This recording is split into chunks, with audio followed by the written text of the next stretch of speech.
Welcome to the Longest Take podcast.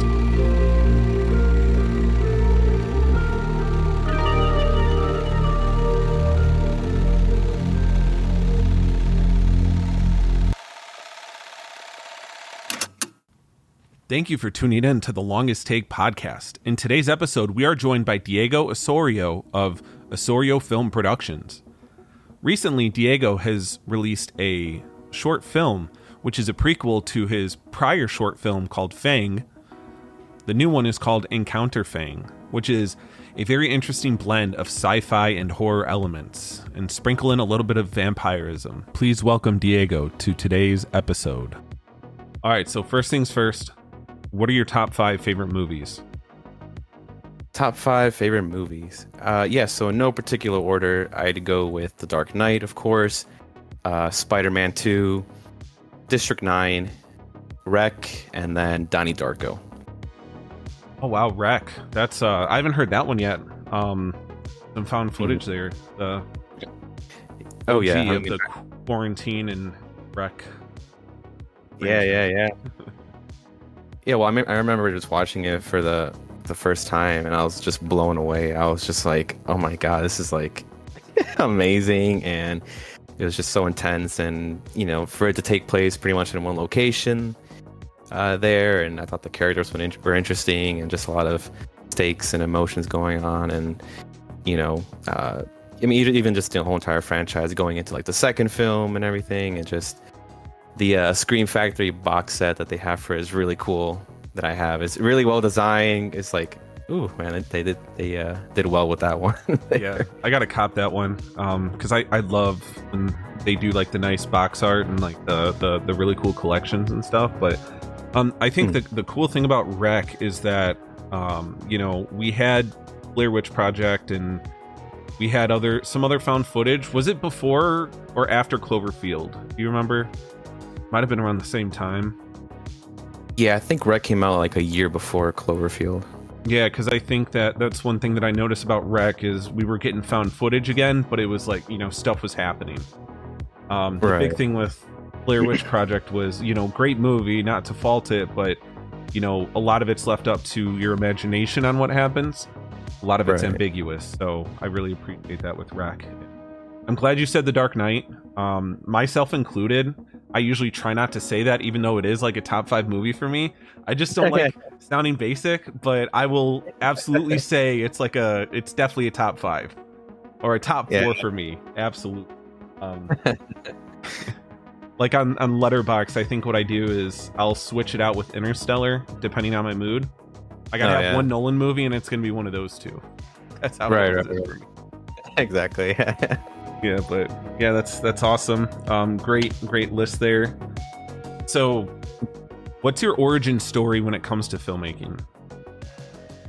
Yeah, so I've always been a fan of movies for as long as I can remember, and once a film that I really like is done, I'll pop in or go on YouTube or even just on the Blu-ray DVD itself, watch all the special features that I can, just about everything that's included there, because I was always so fascinated with the process of how it's made, right?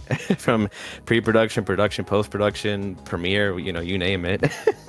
And I guess more specifically with the Michael Bay Transformer films, because growing up with those films was just so awesome to watch, and the special features on those Blu-rays were like insane. Like I remember with the 4th film in particular, on the back of the Blu-ray it said like over 3 hours or over 4 hours of special features, and they would have like really cool like 4-part documentaries with it. And I remember they even had like a featurette about how they made like the toys and stuff, and here's a featurette about the the premiere and stuff. And watching that just like blew my mind away. I was like, oh my god, like I want to be Michael Bay. I want to be the director. So that's kind of where the whole director thing came into play, where it's like I want to be the man in charge. I want to be the guy kind of like overseeing all these different departments. And I remember for Transformers 3, part of it, they shot in downtown Chicago for like the finale, the big battle. And I remember one day I actually went to go see them film, because I was trying to like see, when are they filming? Can I, is it going to be closed off? Can people like see, whatever? And one of the days I was able to go and see Michael Bay there, Shia LaBeouf was there, and I believe I don't know if it was a stunt double, but Patrick Dempsey in that one scene where they're kind of fighting on top of like this broken piece of a building. You have like the pillar there, and I remember kind of the setup there was like everyone just kind of had to keep walking along the sidewalk, keep walking. That way it's not like congested. Right. And we went around, a few times looking at that, and it was just so cool just seeing that, witnessing the production of that scale, and just, Transformers, like in Chicago. And I remember they had some of the vehicles, stationed around as well, like Bumblebee's car and stuff. And just all that just left an impression on me where I was like, I pretty much just wanted just to do something in filmmaking, but more specifically directing, as a job, so. Yeah, so did you go to school for it? You went to school for filmmaking? Yeah, so I went to Flashpoint, Chicago. I got my associate's degree there. For a time, they were sharing the Roosevelt University building, and I was like, hey, let me just get my associate's degree. Let me get kind of some form of a degree just to have. Because somebody there, during kind of the orientation or whatever, he got an associate's degree, and he was doing these like projects with these celebrities and stuff already. And I was like, hey, let me do that, let me, like I said, just get a degree of some sorts. And I remember for like the second year through summer, I just kind of continued my schooling there just so I can kind of finish early and on time. So I did that. And so at least I don't think Flashpoint Chicago is a thing anymore. But I know the Hollywood campus, at least I think that's still there. But and again, this was like kind of during COVID and everything, so a lot of it was online. I mean, I had like, one class, per semester, whatever, in person, but a lot of it really was just online, which I didn't really mind. But at the same time, it kind of makes you wonder, like, oh, how would that have been like going like every day in person and stuff, and kind of how would that have been like? But yeah, Flashpoint Chicago. Yeah, and I think that especially this kind of field, there would be a lot of value there to be in person and hands-on, especially when it comes to kind of understanding being on a set or around other people. So that makes sense. What was your degree specifically? Can't remember the exact name, but it was like Associates of like Applied Science, like Film Science. It was some like really cool fancy name. Oh, nice. But, yeah. Very cool. I think a guy who used to record music for me, I think I thought it was, is Tribeca Flashpoint, was that the full name of it? No, it was just Flashpoint Chicago. Flashpoint Chicago, a campus of Hollywood, or a campus of like Hollywood or Chicago or something like that. Okay. I think someone that used to record music for me a long time ago, they got their like audio engineering degree. Yeah, Columbia is the big one. A lot of people. That's probably the oldest one in the city. But yeah, very, very cool. So Fang and its recently released prequel Encounter Fang dip into the lore of vampirism. Why did you choose vampires? Do you have a particular vampire movie or show that inspired your interest? Yeah, so the reason why I chose vampires is, well, I mean, I wanted to make a horror film, right? A short horror film. I think I was like, oh, there's, slashers you can do. I was like, let me do something that's not slashers. And so I was thinking kind of like the Universal monsters kind of like came into my mind. So I was, obviously there's Dracula, there's the Creature, Invisible Man, Wolfman, and stuff. And I was like, let me go with Dracula, or like vampires, because, and I was like, oh, well, the Fangs, you can get that online for a pretty good price, and they look great and stuff. So I was like, let me focus on vampires. Just because, with that, you can go so many different kind of variations, right? You can have kind of your Twilight look, you can go for your Nosferatu kind of look. There's so many different variations, which I like. And for me, I was just like, let me keep it simple. Fangs, boom, you got your blood. All right. Well, we'll keep it there. And then just to skip a little ahead to the movie, but there's a scene where we see like, a mirror, but we don't see her, reflection or anything. So I wanted to kind of incorporate some of that into there, some of the lore. But that's kind of why I chose vampires for that. And then I don't think I had a particular movie or show that inspired my interest. I think it was just kind of the concept of vampires in general. I thought was really cool, and then you have kind of the real life vampire, as you can say, with Vlad the Impaler and stuff like that. So it's like stuff like that. It's just really cool and interesting, and that's kind of how that kind of came into play. Right. Yeah, Vlad the Impaler is a huge inspiration for. I mean, that was the OG Dracula, right? Right. It's yep. Very cool. Have you seen Midnight Mass? I haven't seen that part of it. Yeah. Watch it. What are you waiting for? Yeah. It's not as like deep on the vampire side, but it has those elements. Apologies that my son, by the way, he's running around. But yeah, that's a really great one. And I mean, to your point, there's so many different variations of vampires, and you see it in so many different incarnations with, like, on a yearly or bi-yearly or maybe every 5 years, you'll get several different variations of it. Just the last few years, we've gotten Midnight Mass, we've gotten Nosferatu. We're getting these things that they're entirely different, but they're doing the same thing, right? It taps into like a little bit of that lore in different ways. So I think it's such a fun sandbox, I imagine, for you to kind of jump into that, and I think that's really cool. Exactly. I mean, you can do so many different things with it. Like, vampires is like your starting point, and then from there it's like, where do you go? The look, even the fangs, or what color is the blood? It's just so many things. It's just such a fun sandbox. That's just the beauty of picking vampires. Yeah, absolutely. And another thing that people will notice with Encounter Fang is you kind of go a little bit further with just having fun in a sandbox by introducing Area 51. You've got that. That's why it's called Encounter Fang. So before I move on to another question, like, do you want to talk a little bit about where you got this inspiration to dive into something, kind of make it a little more, tap into that sci-fi element a little bit, not just horror? Yeah, good question. So I remember filming a short film for a film here called The Ties That Bind. And I remember we shot at this police station, and we were like in the basement of it. And I was like, man, this is such a great location. There's like no windows or anything, right? It's just these long hallways and stuff. And I remember my go-to guy here, Kirk Larson, I was telling him like, hey, this would be really cool for like Area 51. Like, what if our main vampire, Elise, was like at Area 51? She got captured or whatever. And with the way Fang went, I was like, I don't know. I think it might be better if I kind of went backwards, did a prequel. That's kind of where the whole prequel thing came into be with Encounter Fang.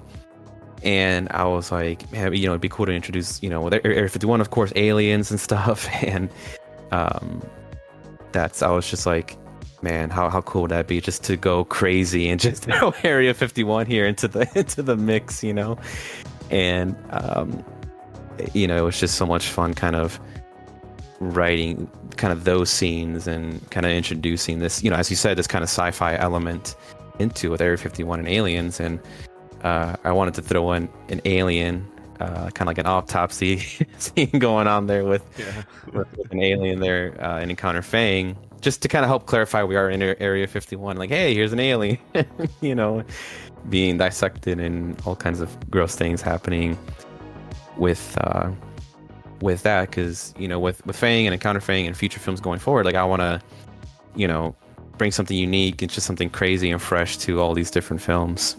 Right. And yeah, hopefully you continue that trend, not specifically Area 51, but every project just be like, let me just kind of get a little more ambitious as I execute this, you know what I mean? That's always fun. Exactly. Yeah, I mean, who knows, maybe the next one I'll have like mermaids or whatever. It's just something, it's just crazy stuff, like, just to kind of keep the audience guessing and having fun. Right, exactly. And that's what it's all about. That's what makes it so fascinating too, when like being on the side of the audience and watching it, you're just like, oh wow, that's really interesting. They went there. Okay.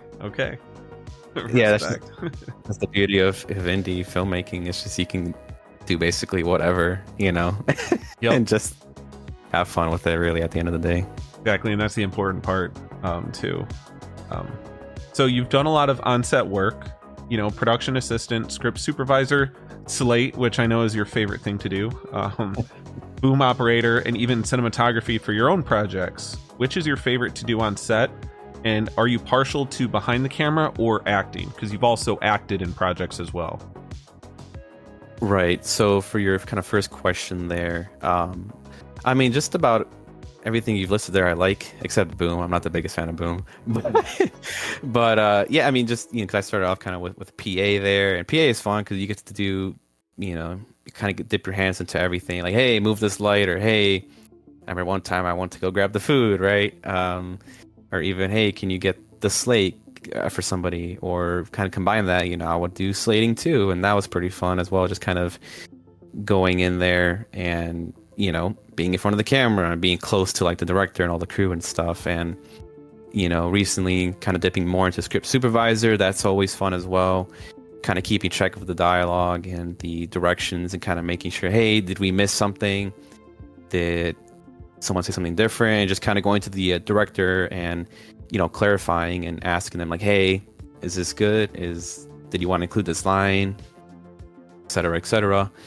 And then yeah, I mean, I did cinematography for both Fang and Encounter Fang, and it was fun doing that, because cinematography and directing go really hand in hand with one another. And I wanted to make sure that with both those films that they had unique shots, something that would really kind of catch the audience and be for them to be like, whoa, that's a cool shot. Like, oh, hey, I see what they're going kind of with that. With even that one shot of Derek or Officer Sly going down the steps, kind of going for like that Dutch angle there, with that, and even a little bit forward with the finale there, kind of having that shot behind Samantha, where we see the two characters in view, all three characters in view, but kind of having Samantha split the frame basically with that. And I'm not an expert in cinematography or anything. I'm not Sir Roger Deakins or anything, right. but I like cinematography. I like, as you and I both like, oneers, of course, that, and had a little bit of that there with Samantha, which was pretty cool. So I mean, I think once I do get around to doing a feature film for Fang or whatever, I'll probably have someone else take care of cinematography. But it's definitely something I want to like learn more of and take more classes of and learn cinematography more. Because I know that Zack Snyder, he's been doing cinematography for his projects lately, and say what you want about the films or whatever, but I really like his cinematography, and that's pretty cool of him to kind of tackle both of that as well. And kind of to answer your second question there, I'm definitely more partial to behind the camera, kind of those departments. And I've done a little bit of acting, which was nice to do ultimately, just because it was nice to, it's like a breath of fresh air, basically, right. To not be behind the camera, but now you're like in front of the camera. Now you have all these different kind of rules and everything going on with that.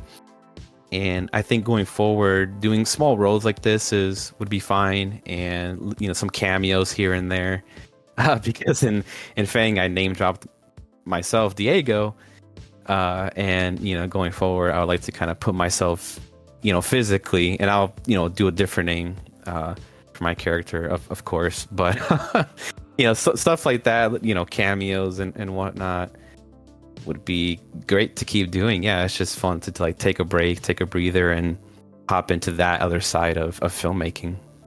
Yeah, I imagine that it's also it could even be relieving sometimes. Like, for instance, recently, and hi River, recently I was there for like 2 seconds, but we were helping Kirk Larson, who you mentioned earlier. Shout out to Kirk. He's working on his debut short film, and you were you're the star of that one. So we're all there on the set. There's a bunch of extras, and you're actually on camera as opposed to being behind the camera. So I imagine that, yeah, it's fun to kind of take a breath sometimes when you're in front of the camera. I'm sure it's a little different, right? Because you're not like worried about whatever your task is behind the scene. You're just there to recite some lines that you memorized and hope that you do a good job, right? I mean, that's just cool. The beauty of Kirk Larson's script. I mean, there's something about it where like because I think I had more lines in this one than compared to some of the other acting stuff I've done. But with this one, you know, I just kind of got the lines memorized pretty good for the most part. It was just, you know, even now I could probably just go through the whole thing again without looking at the scripts. And it's weird, interesting too, because you know there are so many extras, so many more people there compared to some of the other acting stuff I've done. But I didn't really feel any pressure or anything. It was pretty relaxed and calm and fun. And I know you had to leave a little earlier, so you couldn't really see my magic and play. But I saw some of it. It was you guys were talking at the bar in that very first shot. Yeah.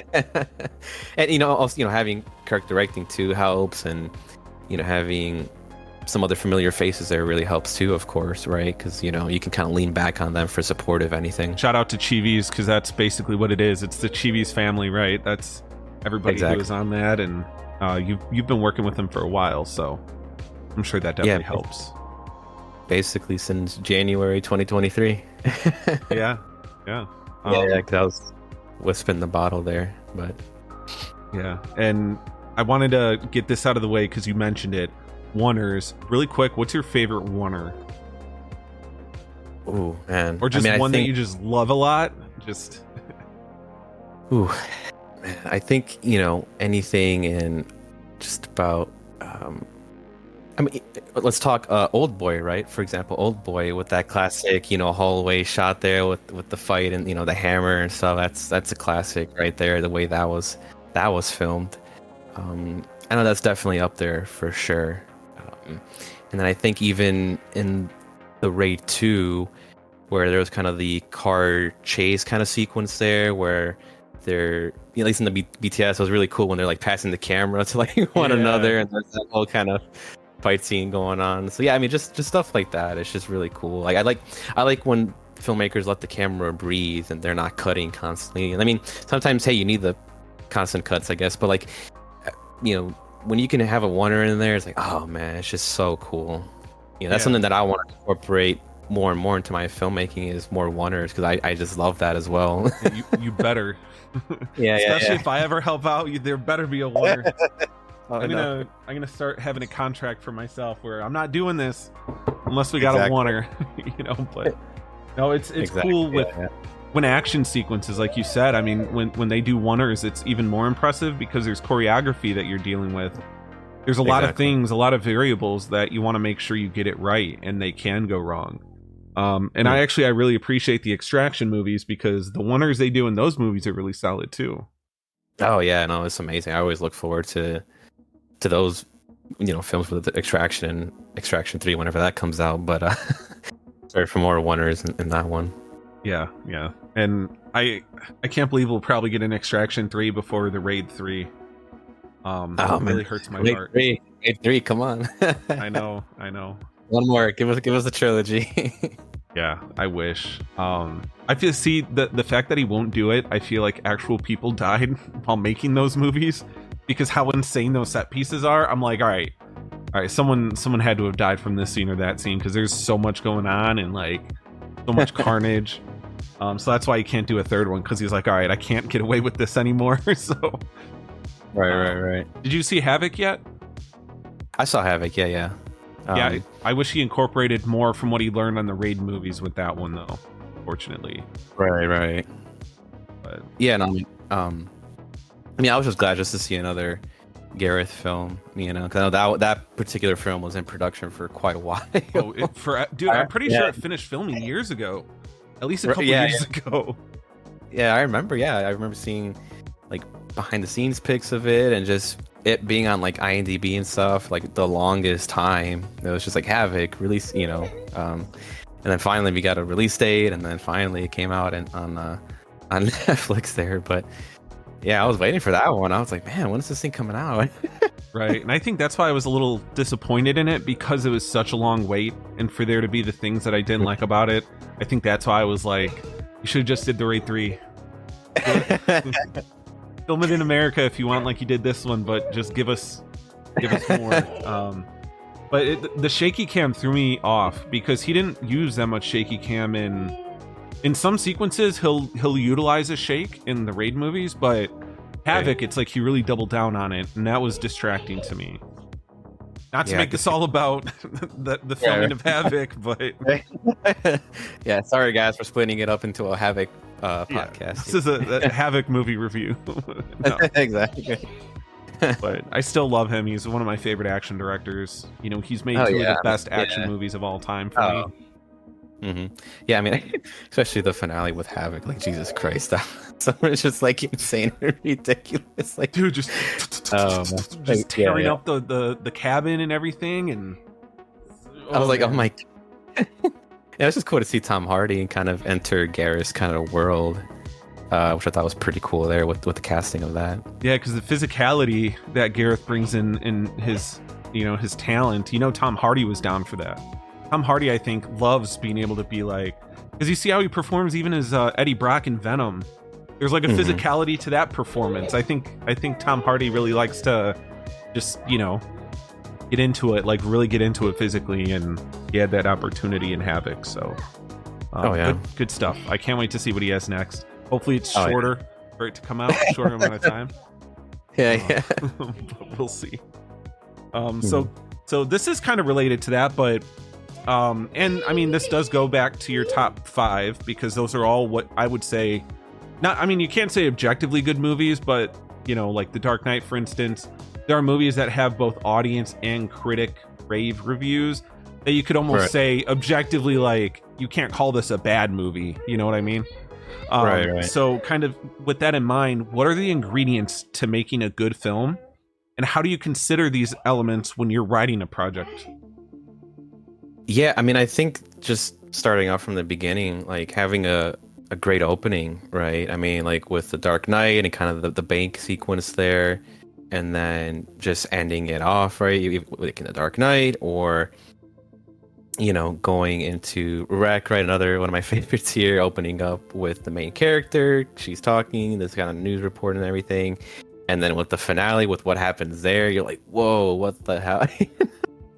It's like having a great opening and ending is really key for sure. You know, you want to hook people in, you want to keep people interested, you want to see like what is this kind of world we're going to jump into, and ending it right, whether it be a cliffhanger, whether it be kind of a definitive kind of ending. I mean, you know, there's so many things you can kind of go about it, right? Depending on kind of like the process the character, or kind of the journey that the characters go through throughout the film, and kind of incorporating that with, you know, Fang, right? Like in the beginning, I kind of wanted to go for like this kind of eerie kind of opening, establishing kind of where we are. Next thing you know, Samantha, Elise, kind of walks into frame and then kind of quickly moves her head to her left to kind of see what's all the way down in the distance, where she sees Zach, and then we kind of cut to a shot of Zach there close. And then, you know, with the ending of Fang, not to give too much away, but it basically kind of ends off on a cliffhanger, right? You're kind of like, okay, what's gonna happen next? What's did this person survive? Did he die? Is he gonna turn into a vampire? Yada yada yada. And then incorporating all that again into Encounter Fang, where, you know, we're opening up black screen, credits are rolling, we're hearing two people talking, and then it cuts into a podcast happening where we see these two guys talking. They're talking about Area 51, vampires, aliens, and they both have different kind of personalities. Like one believes, one doesn't. Yeah, 'cause I wanted people to kind of get introduced to like, the topic of Area 51 and all that, because the next scene after that, we're in Area 51. Right. So hopefully with what they're saying and stuff, and kind of their interaction kind of hooks people, and you know, they find it funny, the conversations and everything interesting. And then, of course, with the ending, it's a little more of a definitive ending with Encounter Fang here, where we see a particular character that shows up in Fang. So, you know, going from Encounter Fang to Fang, you're like, oh, okay, I can see, you know, here's the same character and everything. So that's definitely a key thing for me with that. I mean, I think another thing is, you know, kind of going hand in hand is like characters and dialogue, right? Like who are kind of the players in the film. What is their dialogue like, you know, with, for example, like in Encounter Fang, Justin Bauer's character, Coyle, you know, he definitely drops a lot of kind of lore for at least where he's like, she's 300 years old, the things she's done, the people she's met, the destruction. So that right there, I kind of wanted people to be like, whoa, like what does he mean exactly? Like what kind of people has she met? Like historical figures, like what's going on? Did she kill JFK? Like, how deep does this go? Exactly. Yeah. Yes. I wanted, people hopefully when they hear that, they're like, whoa, what is, theorize, what's going on with that? And then I think just another thing too is, locations, right? Locations, kind of settings, boom, Area 51 Encounter Fang, and then, we're going back to another, different houses here, we're outside. That's one of the main things I wanted to do with Encounter Fang, was just go to, more places to kind of explore and have fun with Eric, because Fang was pretty much just kind of, again, like in one location with that, a little bit of outside, but primarily just all in a house with that. So having being the writer for these two films, I take all that into consideration, of course, right? Because you want to keep people engaged throughout the film, especially the beginning, especially the end, kind of cliffhanger, definitive ending, whatever it may be. Having fun and interesting characters, especially with Area 51 at the beginning. You got Dave Cook and Kirk Larson there. Kirk is kind of more of the, here's this tall guy, right? He's this kind of cool, kind of laid back kind of character, knowledgeable, and and we have Dave Cook, who's more of, with his character, he's more of the kind of crazy one, and kind of watching that scene with both their kind of personalities bouncing off one another, and especially because we're in Area 51, this highly secure kind of facility, and here we have these two guys talking, and they're like, oh, what's going on like this lower levels. There's like, even they don't really know what's going on within Area 51 on like these kind of lower levels, basically. And just trying to find cool character names too. Like a lot of it is just like, with Derek, he's a big Sylvester Stallone fan, right? So I'm like, hey, let me put him as Officer Sly. I don't want to put Stallone. I figured Sly sounded better. Not as obvious, right? Right.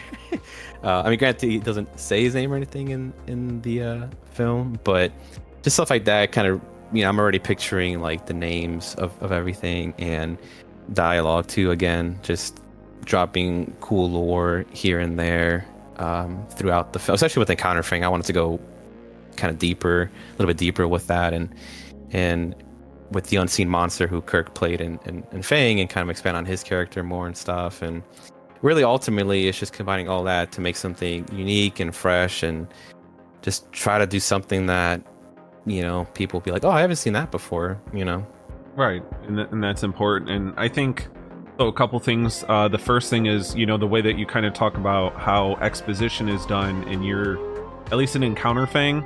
Podcasting is like, it's a very fun way to do it, because podcasts are big now, and some other projects might do that, where they'll have like a podcaster that kind of talks about some stuff.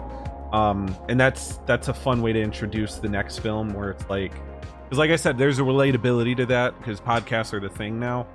So that's cool. And then you have people just talking about things, and I mean, Justin does it in a very funny way in the short, but some things like that, they're able to share exposition. But like, for like me specifically, if I'm working at this place that has a bunch of cool stuff going on all the time, and I'm by somebody that I talk to at work, if I'm excited about something, I'm gonna be kind of like him about it, not as sensual as he was, but I'm gonna be like, oh wow, this person's been around for 300 years, isn't that insane? There's I think there's a charming way to do your exposition like that, instead of just people are just talking to each other monotonously, and they're just like, yeah, this is happening, so there's that.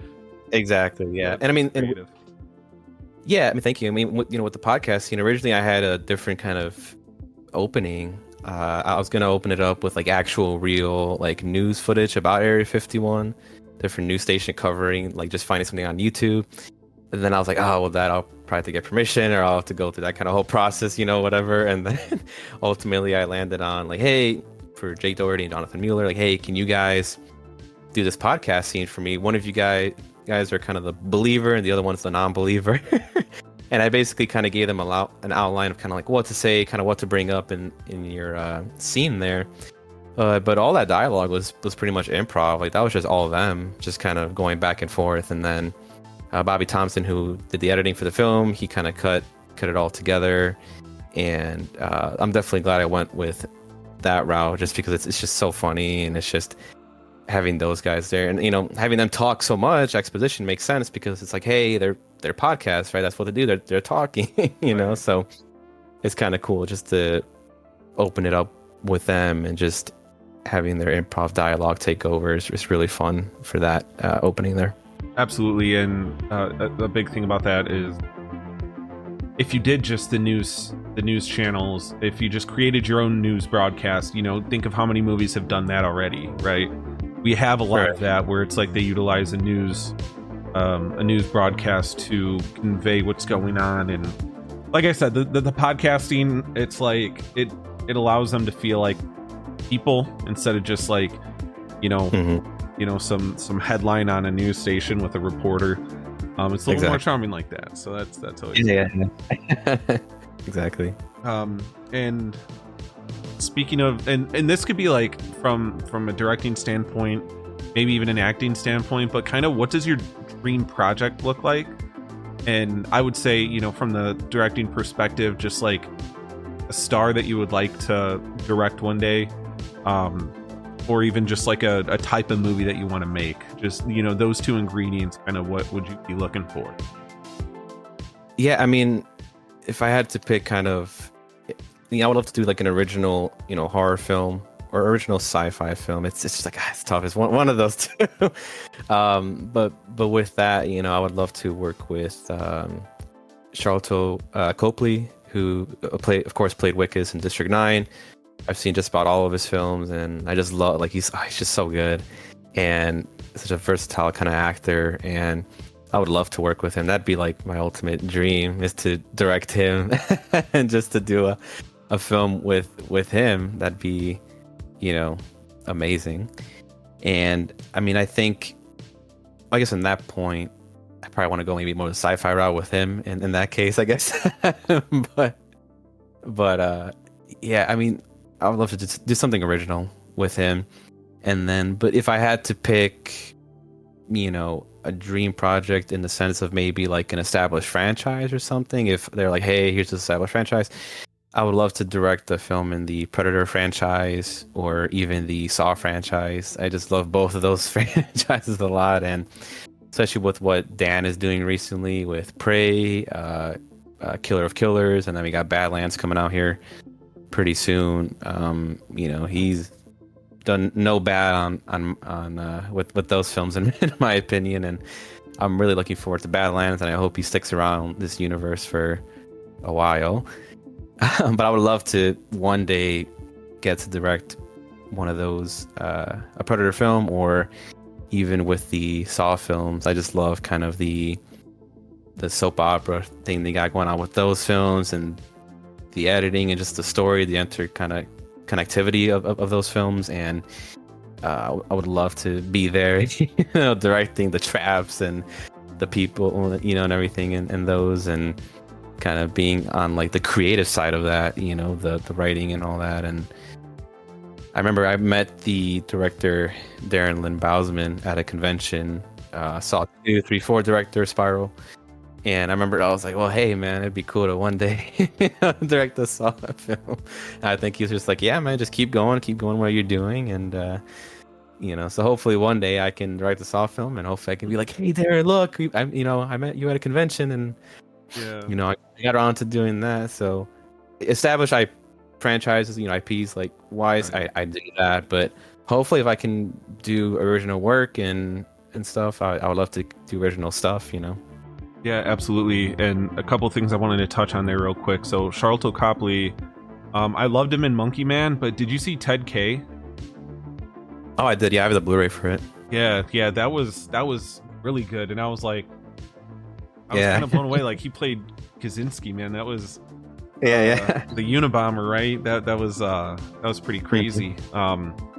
But the fun thing, I think, and I don't know if this is even like possible nowadays, it might be, but being able to, especially for Predator, for instance, like how there's so many fan films out there.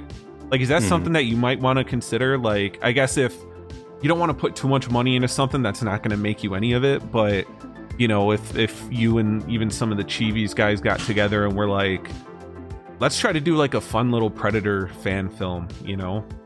Even Saw, except Saw would be hard because you would need the music, because that's my number one favorite scene in all Saw movies, is when they break down the reveals and the music is in there, and I'm like, oh. But before I go back to the Predator thing, so in Saw 3, because, you know, anybody listening, he has a Saw 3 poster behind him, and it's the cool one where it's the three teeth that make up the three. But the soundtrack for Saw 3 has my favorite piece of music. It's called Shithole Theme, I think. I'll link it to you, but that's my favorite. Okay. I don't know what it is about that one in particular. I fucking love it. But going back to Predator though, would you ever just, like, you know, maybe a couple weeks in a summer or some shit like that, just kind of make your own fan film? Yeah, good question. Yeah, I mean, I'd love to. I mean, ultimately, you know, there's like really cool Predator cosplays out there that people make or you can buy online, whatever. But like some really cool detailed ones. And I remember there was this one kind of fan film where it was like Batman versus Predator, or like Batman DC. Dead End. It's him versus Alien and Predator. Yeah, where the Predator is like red. It's like I forgot what the I think it was like Big Red or something that Predator was called. It was really cool kind of fan film there. I really enjoyed, and I know there's quite a few out there, of course, but yeah, I mean, you know, ultimately it's just like if it can look convincing, and I mean that for like a Predator film like that, I mean, it would have to have a pretty good, you know, a decent sized budget, right? Just because like you want to get some kills in there, you want to, you know, put some with like the tri-beam that the Predator has and stuff, kind of maybe incorporate that and get that functioning and looking good and everything, and just the Predator itself to, like, if you take off the mask, are you gonna make the mandibles, you know, move and stuff? Like, are you gonna incorporate that into it, you know, or is it just a static, just, you know, face? But yeah, who knows, man? It would be cool to do a Predator fan film. But right now, I'm just trying to focus like just on original stuff, because then it's like I don't really have to worry about, like, you know, copyright and all that. You know? I can just kind of focus on original stuff, get Blu-rays made and all that jazz, and then but then again, you have the benefit of like, hey, if you do a fan film, then like you kind of get more eyes on you, because everybody's like, oh, hey, check out this Predator fan film, and then people will, you know, share it in like the subreddits or online, whatever the case may be, or like, hey, here's this Star Wars fan film, or like, hey, here's this. But ultimately right now my goal is just to kind of keep the original film work going. Of course, and I'm glad that you mentioned the Predator, because I've been meaning to re-download Hunting Grounds, which Hunting Grounds, I never considered it like a great game, but I could play it all day. Like, there's something just fun about, like, even I don't even like being the Predator that much. I like running around. Yeah. I'm gonna re-download that after I hop off this. So thank you for reminding me that I do have that one, just not installed. Yeah. Well, I know they're still updating it. They're still adding, like, you know, Predators, and they're gonna add. I don't think it's out yet, but they're gonna add 2 Predators from the recent movie Killer of Killers in there. Oh, nice. That you can play as, and it sucks because I wish they would have had more fire team members. Because they were doing that in the beginning, before, but now it's just like, oh man, there's like so many characters they can add, but it's just like, it's probably just easier and just kind of cheaper, whatever, just to add more Predators compared to like getting someone's likeness or whatever the case, you know, and voice work and all that stuff. But yeah, I mean, even just playing fire team on that is pretty fun as well. And I've played some matches as Predator, but I'm not the greatest. I try, and sometimes you have some really crazy teams, and it's like, oh my god. Right, and it's funny because, I mean, on the flip side of that, Alien Fireteam Elite, I've played that one a bunch too. That was awesome. Whenever a movie from either franchise comes out, I end up playing those games for a long time. I didn't do it yet for Killer of Killers, but I'm gonna get on that today. I'm gonna be like, all right, here I am. I'm booting it up. Yeah. No, a couple weeks late. You know, Fire Team Elite was great, and I know they're developing like a sequel or something to it, but that was a really fun game to play, for sure. Yeah. I love it. I just love those properties so much. They're so much fun to have. I need a AVP game. Give me that, or AVP remastered. I would love that. Oh yeah, because the game was fantastic. But you know, I'm hearing that they might go to the direction of doing another AVP with like Predator Badlands. You see the Wayland Yutani android played by Ella Fanning, and Fede Alvarez, who did Alien Romulus, which I loved. I think he's spoken about how he'd be down for something like that. Yeah, I mean that's kind of where hard R though, like make it R, make it awesome.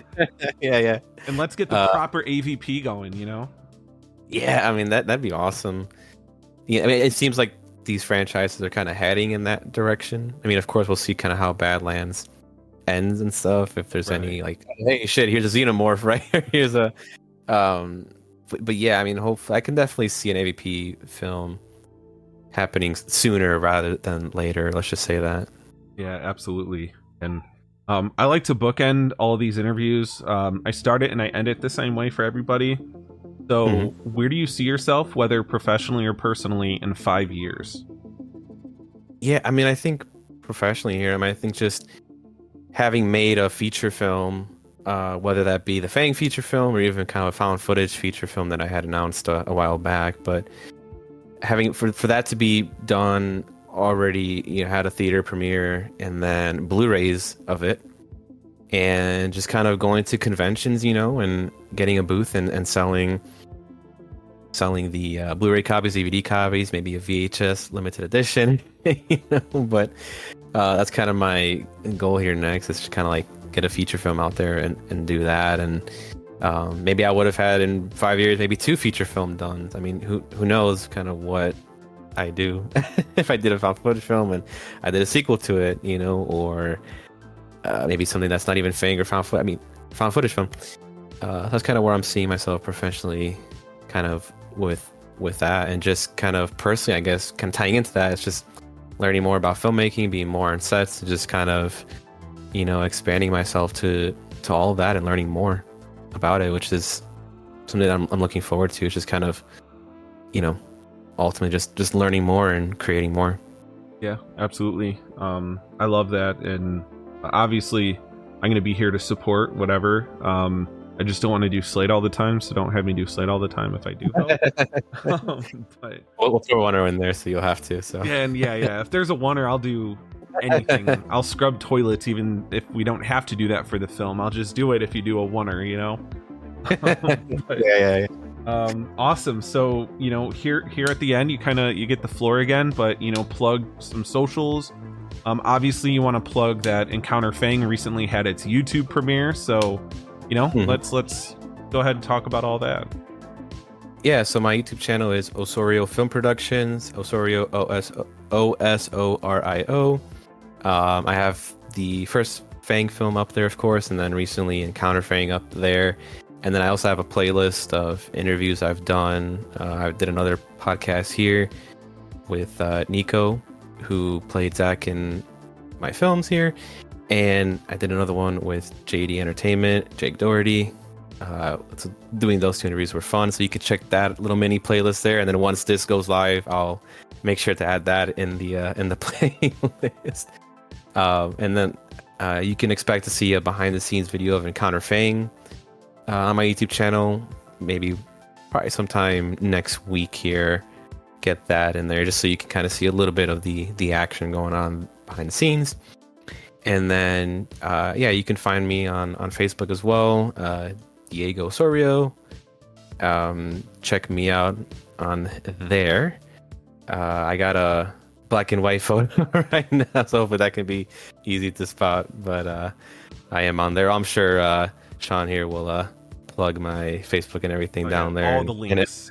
all the links. There we go. That'll be easier to find if you want to reach me on there. But I mean, I plan to just add more content to my YouTube page probably maybe some more commentaries and just stuff like that, you know, would be kind of cool just to kind of add more content instead of just engagement, like you know. Exactly. Awesome. Yeah. Well, thank you so much for joining me today, Diego. It was a pleasure. Thank you. And I will see you on set in the near future. So can't wait. Yeah, man. Yep.